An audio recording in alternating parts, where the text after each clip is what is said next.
jambo jipya Bwana atakalolifanya. Ni kwa sababu wewe si peke yako. Mungu wako pale, Baba ako pale. Na saa hii hata kama kuna sauti tunataka kukatana nazo. Mstari wa mwisho unasema namna gani?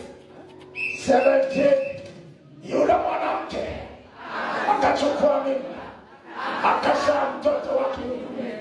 Wakati huo wakati kama Elisha alivyomwambia.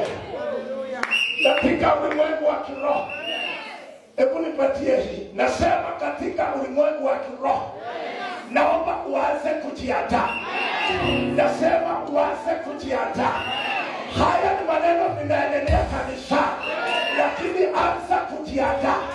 Sababu nabii ako kwa madhabahu, na yale anayoyasema itatendeka. Ila haujawahi kuhisi na kusikia. Roho wa Mungu anasema utahisi na utasikia. Bwana Yesu asifiwe. Mimi ninasema hata kama wewe mwenyewe umekaa bila kuzaa, Bwana kuna muujiza atafanya.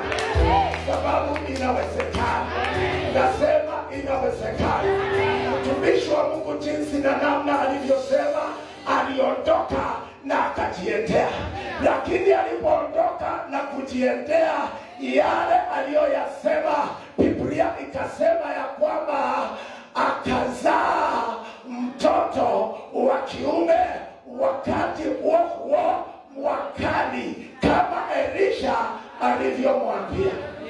Kuna maneno nitasemea hapa, na ninasema hiyo maneno inaingia ndani mwako, na vile inaingia ndani mwako itakaa kama mimba. Na Biblia inasema mwakani. Angalia mwenzako, mwambie baraka zangu hazitaruka mwaka. Mwambie tena hazitaruka mwaka, lakini nitazipokea kwa sababu ni ahadi yangu. Jina lake Yesu lisifiwe. Jamani, sasa unaweza kukaa.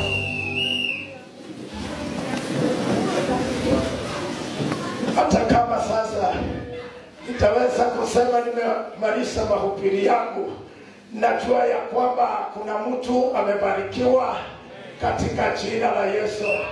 Kuna mtu ambaye maisha yake imebadilika katika jina la Yesu. Kuna mtu ambaye anaanza kuongea mambo mapya katika jina la Yesu Kristo. Ni kwa sababu yeye ambaye anaonena katika madhabahu haya, yeye ni mwaminifu. Nataka uone watu wawili mahala hapa. Nataka uone Elisha nabii namba moja. Namba 2, ninataka uangalie umuone familia ya mtu ambaye hajatajwa jina, kwa sababu huyo mtu ni wewe. Atukuzwe Bwana Yesu. Ingelikuwa ni bishop, sio ni ya bishop. Ingekuwa ni nini, sio ingelikuwa ni ya huyo. Lakini Biblia inasema mtu wa jiji moja iliyokuwa linaitwa Shune. Wakati mtumishi wa Mungu anapita, akawa na roho ya ukarimu. Na vile alivyokuwa na roho ya ukarimu, akakaribisha. Na vile alivyokaribisha, neema ya Mungu ikazidi kuingia. Tunapofanya sehemu iliyo yetu, tuachie Mungu sehemu iliyo yake. Elisha ameangalia, ameuliza, na hii mwanamke ambaye ametusaidia kiwango hiki anahitajika nini? Biblia imeongea vizuri. Enda umuite na umuulize ni nini anataka aombewe. Na wakati alipokuja, hata kabla aseme, mtumishi wa Elisha akasema, vile tunakaa hapa kuna kitu akionekanaje. Jamani, ninakutia moyo. Wakati mtumishi wa Mungu anapotembea, wakati watu wa Mungu wanapotembea, chenye ambacho hakionekani, chenye ambacho hakisikikani, Bwana anasababisha kionekane.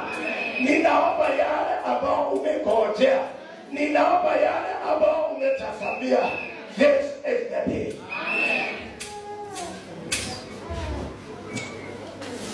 Na ninaona miezi 3 ambaye pia Bwana atafanya kwenda ushuhuda. Na ninaona hata pia tukiachana, kuna mambo watu wataanza kusema ya kwamba vile nilivyokuwa nikijisikia sisikii hivyo, vile watu wanavyoniona sio vile walivyoniona. Ni kwa sababu gani? Ndani mwako kuna msingi wa imani, na hiyo imani ndio ile Shetani anataka aondoe, lakini hataweza. Nisaidie kusema hataweza.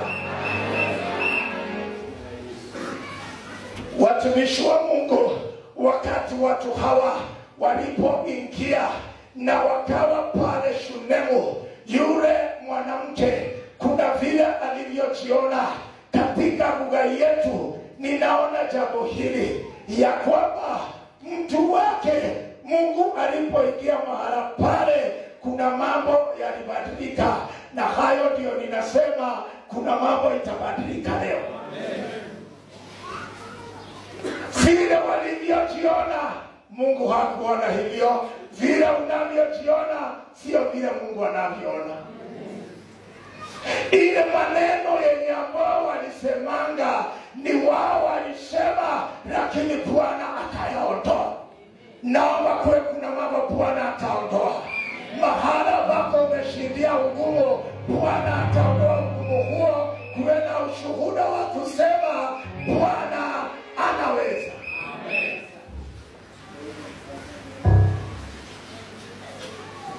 Wapendwa, huyu Mungu tunayemwamini, Ngai witũ ndarora na ũkoro, na Ngai ndaceragerwo. Haleluya. Mungu haangaliuze, Mungu hachelewi. Always God comes at the right time. Amen.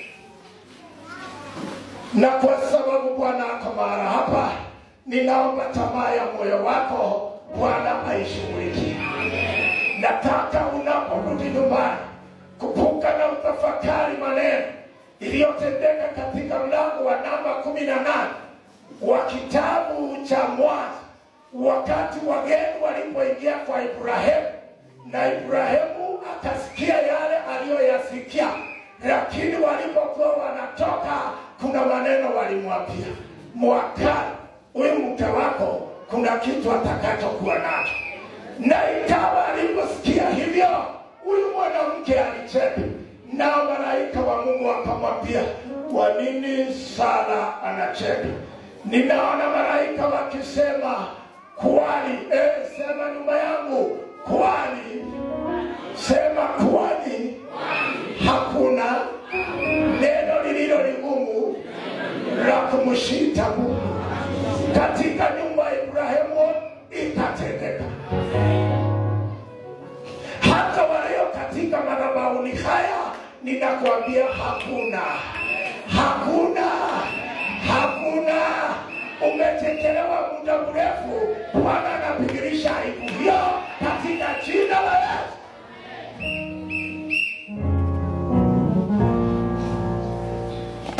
Pia wapendwa, ninaona katika ule mlango wa namba 1 wa kitabu cha Luka, Biblia kuna mambo inayosema ya kwamba wakati Zekaria alipokuwa katika hekaluni, Bwana aliamua kufanya jambo, na yale ambayo aliyoambiwa ilihitajika awe na imani tu.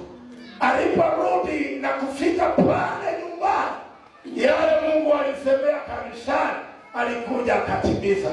Yale Mungu anasemea hapa atatimiza. Biblia inasema kungojea ambako mzee Zekaria na mke wake Elisabeti walingojea katika mstari wa namba ngapi? 24 na 25. Ule ushuhuda ambao haukushuhudiwa katika boma ya Zekaria ulishuhudiwa. Tingiza tu mwenzako umwambie ila ushuhuda ambao hujawahi kushuhudia itashuhudiwa.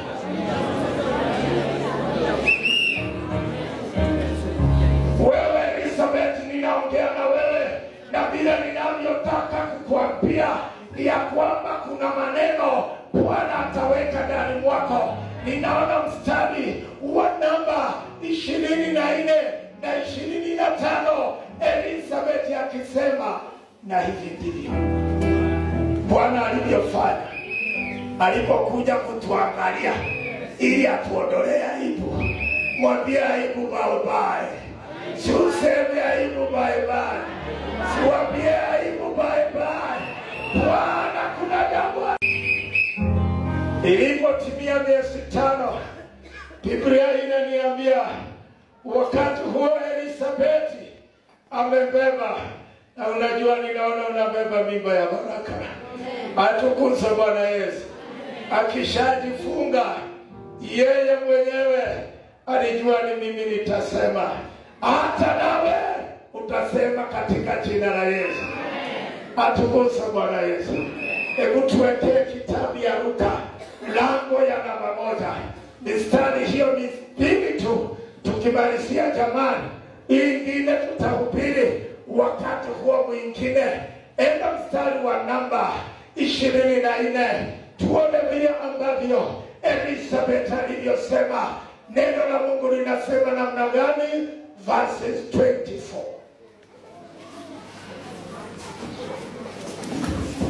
Hata baada, si mnanisaidia jamani?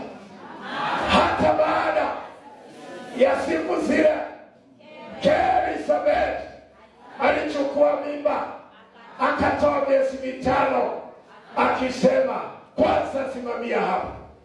Ile baraka Mungu anakubariki nayo haitafichika.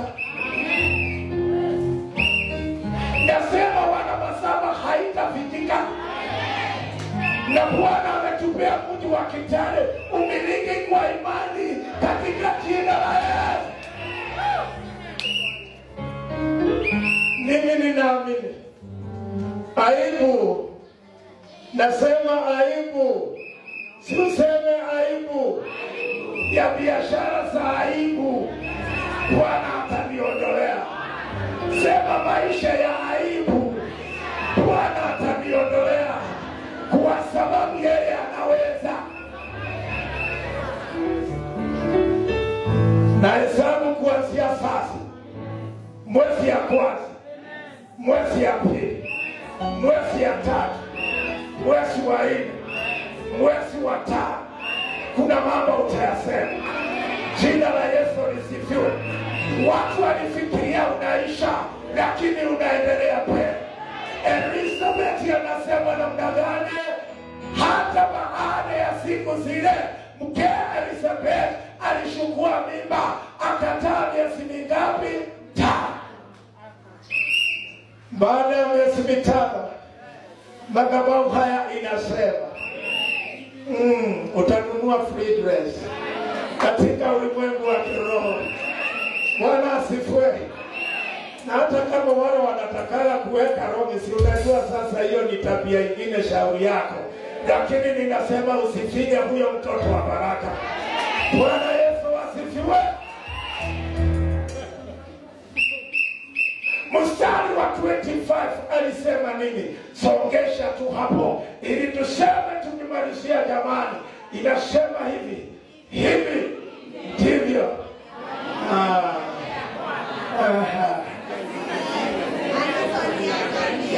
ili kuniondolea aibu yangu mbele ya watu. Simama tu, simama tu, simama tu, simama tu, simama tu, simama tu. Tunataka tutangazia adui wetu, tunataka si adui wetu. Sisi hata tunyang'anya imani, na hii ni imani ya matumaini yenye Mungu anaweka ndani mwetu. Na hiyo matumaini ni ya mambo mazuri.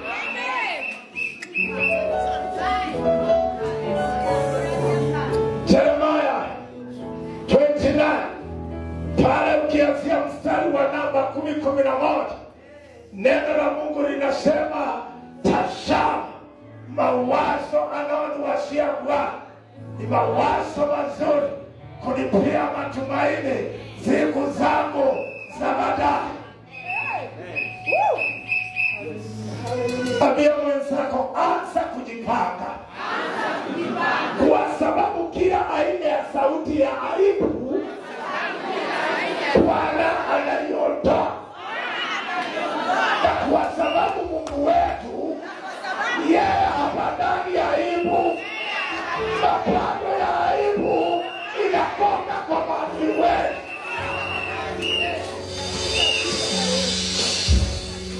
Wana masaba, kila pando, nasema kila pando, kwa kanisa nasema kila pando asilolipanda Baba wetu wa mbinguni litafanya nini?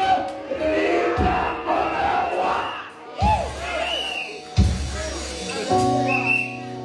Hiyo mapando ya aibu Bwana afanye nini?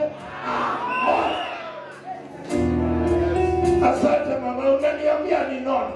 Kama mwili yangu haijanona, Bwana ondoa hiyo mapando.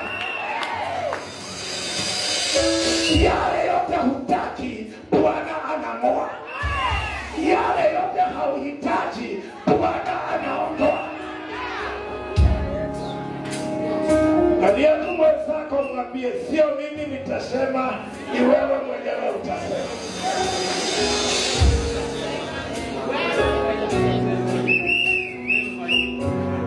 Inasema namna gani? Hivi ndivyo alivyonitendea Bwana katika siku zile alizoniangalia ili kuniondolea aibu yangu ya watu. Bwana masaba, Bwana ondoe aibu. Bwana masaba, Bwana ondoe aibu. Nasema aibu mbele za watu, Bwana ondoe. Nasema Bwana ondoe ile mimba yenye ambao haijabeba, Bwana ibebeshe katika jina la Yesu.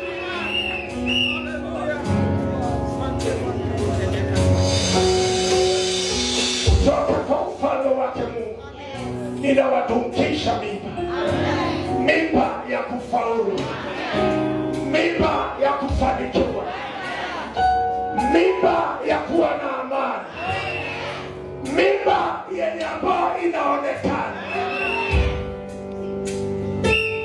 Na ile wamama hapana onekana mimba wanasaa. Mimi yenye ninasema ninataka ionekane. Bwana siwe, iya baraka itaonekana katika jina la Yesu. Naomba ushikilie tumbo yako. Hiyo ni mimba ya kiroho. Ninataka niweke katika jina la Yesu. Natangaza ni mimba ya baraka. Natangaza ni mimba ya kufaulu. Natangaza ni mimba ya kufanikishwa. Natangaza ni mimba ya kuimba wimbo mpya.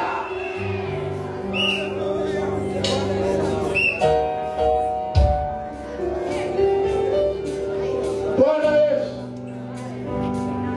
nataka tu useme amina.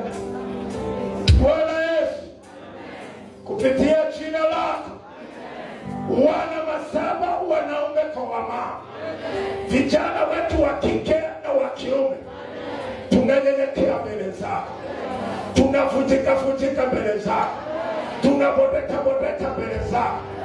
Bwana, tunaomba uinuke wewe mwenyewe. Baba, tunaomba utukuke wewe mwenyewe. Baba, tunaomba usifike wewe mwenyewe. Tazama katika ulimwengu wa kiroho, hao watu wako Jehova ni kuamini wameamini. Wamama wanasema ninataka mtoto wa kijana, wengine wanasema mtoto wa kike. Naomba zile baraka unazozihitaji sipokea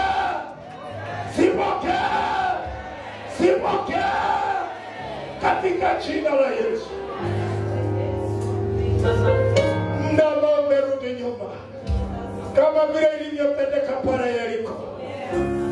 watu wamekuwa wakimiscarriage. Yaani Baba, baraka zao hasifiki. Wewe roho ya kumiscarriage, wewe roho wa kufanya watu wasema posa na kukanyanga na kuchoma dawa na kuteketeza kwa moto wa Roho Mtakatifu. Nanena baraka mbele zako, nanena uzima mbele zako, nanena kufaulu mbele zako. Imani ishikilie. Miezi 5 kurudi nyuma, kuanzia miezi 3 hapo tunafunga mwaka hii, na hawa watu kuna kitu watasema Bwana umewatendea. Mwanamke mshunemu hakuwa, lakini Bwana ulimpea. Nasema upewe right now, nasema upatiwe right now. Kazi nzuri Bwana akupea, nyumba nzuri Bwana akupea, maisha mazuri Bwana akupea, katika jina Bwana. Muda ambao umerudi nyuma, tumekuwa na maisha ya aibu na watu wametuchekelea. Natangaza mwisho wa kuchekelewa huu, natangaza mwisho wa machozi hayo, natangaza mwisho wa madharau hayo. Bwana, ninaomba akushughulikie katika jina lako Mungu Baba na Mungu Mwana na Mungu Roho Mtakatifu. Baba, tunaomba na kuamini. And now may the grace of our Lord Jesus Christ and the love of God and the fellowship of the Holy Spirit